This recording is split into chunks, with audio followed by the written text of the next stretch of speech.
देखो मत, सीखो, आ जाओ। देखो 35 लिखा होगा और कहा जाएगा इसको द्विआधारी अंकों में बदले, या 35 का बाइनरी नंबर आप निकालो, या 35 का बाइनरी नंबर क्या होगा। तो यदि आपको एलसीएम आता है तो बाइनरी नंबर निकालना आपके लिए बाएं हाथ का खेल है। देखो कैसे निकालेंगे। 35 का आप एलसीएम निकाल लो और 2 से ही डिवाइड करते हैं, हमेशा 2 से ही डिवाइड करेंगे, याद रखना। 2 से आप डिवाइड करोगे तो कितना से कटेगा, 17 से। 17 दूना 34 होता है, लेकिन है या 35, एक शेष बचेगा। 35 में से 34 जाएगा तो एक शेष बचेगा, उस एक को हम यहां लिखते हैं। यह रिमाइंडर का पार्ट होता है, साइड होता है। रिमाइंडर जो भी बचता है उसको हम इधर लिखते हैं। तो 35 को आप 2 से डिवाइड करोगे तो 17 से जाएगा, शेष एक बचेगा, उसको हमने यहां लिख दिया।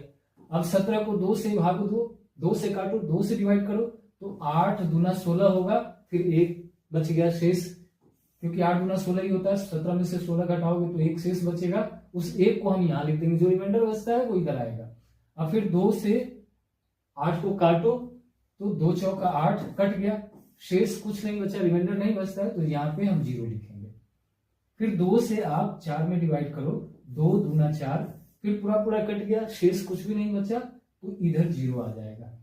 फिर 2 से आप डिवाइड करो, 2 एक कम, 2 कट गया, शेष कुछ नहीं बच रहा है, तो यहाँ पे हम 0 लिखेंगे।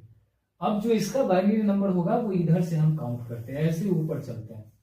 यानी सबसे पहले 1 होगा, फिर यह 0 होगा, फिर यह 0 होगा, फिर यह 0 होगा, उसके बाद 1 होगा।